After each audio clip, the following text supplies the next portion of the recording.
में और सुधार आए। इसी वजह से एक ऐतिहासिक कदम माननीय मुख्यमंत्री जी ने उठाया और commission, Bihar public service commission के द्वारा हम लोगों ने 1,73,084 विद्यालय शिक्षकों की नियुक्ति एक ही दिन में की, जो पूरे हिंदुस्तान में एक हम समझते हैं ऐतिहासिक कदम रहा।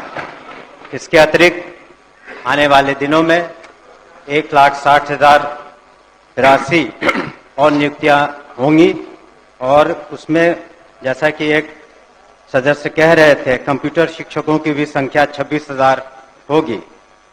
इसके अतिरिक्त स्थानीय निकायों से जो शिक्षक थे उन्हें राज्यकर्मी का दर्जा देने के उद्देश्य से हम लोगों ने सक्षमता परीक्षा रखी और प्रथम सक्षमता परीक्षा में 1,87,000 स्थानीय निकाय द्वारा ये लोग उत्तीर्ण हुए। आगे चल के 85,000 से ज़्यादा लोग और परीक्षा दे रहे हैं और हम लोगों ने यह ध्यान में रखा है कि जब नियमावली बनाएंगे उनकी सांतरण की, तो उसमें काफ़ी उदारता रखेंगे, खास करके महिलाओं के बारे में और खास करके असाध्य रोग या इस तरह के जो बीमारी से ग्रसित हैं या पति पत्नी हैं, तो उन लोगों का सांतरण में हम लोग विशेष ध्यान देंगे। महोदय, अगर हम शिक्षा में सुधार चाहते हैं तो ज़रूरी है कि हमारे शिक्षक भी उस तरह से उनकी ट्रेनिंग हो। इसी कारण से हमारे जो SCRT जो इंस्टीट्यूट हैं, यहाँ पर मैं खुद भी गया हूँ, वहाँ पर हम लोगों ने किस तरह से शिक्षकों की ट्रेनिंग अच्छी तरीके से हो सके उस पर ध्यान दे रहे हैं और आने वाले दिनों में हमारा लक्ष्य है कि जितने शिक्षक हैं कम से कम साल में उनकी 2 बार ट्रेनिंग हो सके और वहाँ पर जो सिलेबस बनाए जाए वो ऐसे बनाए जाए कि वो आगे चल के हमारे छात्र छात्राएं जो कंपटीशन के एग्जाम्स देंगे उसमें वो बेहतरीन रूप से सामने आ सके, कर सके।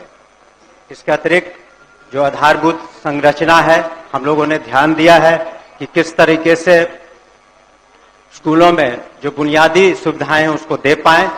उसके लिए हम लोगों ने कार्रवाइयां की हैं मुख्यालय स्तर पर और जिला स्तर पर, और हमने सभी माननीय सदस्यों से 10-10 विद्यालयों की सूची भी मांगी है, जिसका आने वाले सत्र तक, इसके बाद के सत्र तक उसका हम लोग जीर्णोद्धार करने का प्रयास करेंगे।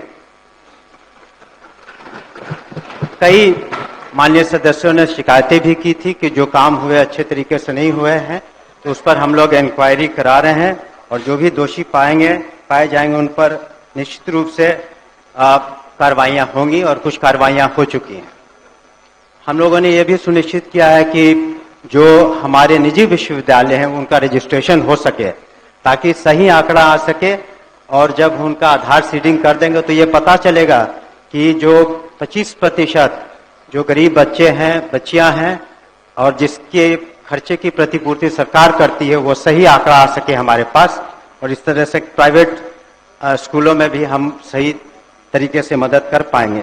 परीक्षा संचालन में एक बहुत बड़ी जिम्मेवारी है हमारी, और पिछले साल 1,35,00,000 से ज़्यादा छात्र छात्राओं ने परीक्षा दी, और जो बिहार स्कूल एग्जामिनेशन बोर्ड है, इस बार जो हम लोगों ने बिल लाया है उसके अनुसार अब ऑनलाइन परीक्षाएं भी संभव हो पाएंगी। सरकार की जो मुख्य जो स्कीम्स हैं, जैसे मिड डे मील, मध्याह्न भोजन करते हैं, वो भी एक बहुत बड़ी चुनौती है। उसमें नित्य 1 करोड़ करीब 10 लाख बच्चों को हम मध्याह्न भोजन सही तरीके से देते हैं, और उसमें जो अगर शिकायतें मिलती हैं तो हमारे कमांड कंट्रोल सेंटर पर कोई भी व्यक्ति उसके बारे में सूचना दे सकता है, उसके बारे में हम कर सकते हैं। और डायरेक्ट बेनिफिशियरी ट्रांसफर्स हम करा रहे हैं, स्टूडेंट क्रेडिट कार्ड भी हो रहा है। और अंत में मैं कुछ आंकड़ों को प्रस्तुत करना चाहूँगा जिससे पता चलेगा कि किस तरह से शिक्षा में गुणात्मक सुधार आए हैं। शिक्षकों की संख्या महोदय 2006 में 1,80,000 थी, इस बार 2024 में 5,77,000 है।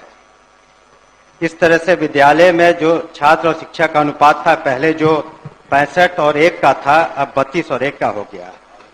उसी तरह से साक्षरता दर में महिलाओं में पहले 33% थी, अब 74% हो गई है। आउट ऑफ स्कूल चिल्ड्रन जो है 1% से कम हो गए हैं और बजट में 11 गुना से ज्यादा वृद्धि हुई है। अतः मैं अपने शेष अब जो एक हमने कहाँ टाइम है, अब समय कहाँ है? अतः सदन हमारी मांग को पारित करे और हमारी जो प्रोसीडिंग का पार्ट बना दिया जाए। हमने जो वक्तव्य है, क्या माननीय सर श्री अजय कुमार सिंह अपना कटौती प्रस्ताव वापस लेना चाहते हैं? पनोरमा ग्रुप, जो सोचता है वो करता है। आपके अपने सपनों का आशियाना। ये लो, मुंह मीठा करो। आज मैंने अपना जॉब छोड़ दिया, अब हम पूर्णिया वापस जाएंगे। जॉब छोड़ दिया है? मतलब ये घर कैसे चलेगा? हम करेंगे क्या? और माँ बाबूजी क्या बोलेंगे? इसलिए मैं एक और मिठाई का डब्बा लाया। अपने बिजनेस के लिए लोन अप्रूव हो गया। अरे लोन अप्रूव हो गया वो तो ठीक है, लेकिन पूर्णिया में हम रहेंगे कहाँ? अपना घर भी तो नहीं है वहां। इसलिए तो एक और मिठाई का डब्बा अलग से लाया हूं। हमने पूर्णिया में घर ले लिया है, पूर्णिया के ई होम्स पैनोरमा में। पूर्णिया में पैनोरमा ग्रुप लेकर आए हैं ई होम्स पैनोरमा। बड़ा घर, आलीशान जिंदगी और अत्याधुनिक सुविधाओं के संग। अरे अरे, अब क्यों मुंह मीठा करवा रही हो? क्योंकि हम घर वापसी जो कर रहे हैं। घर वापसी की खुशी पूर्णिया में ई होम्स पैनोरमा के संग। E homes panorama, luxurious lifestyle redefined.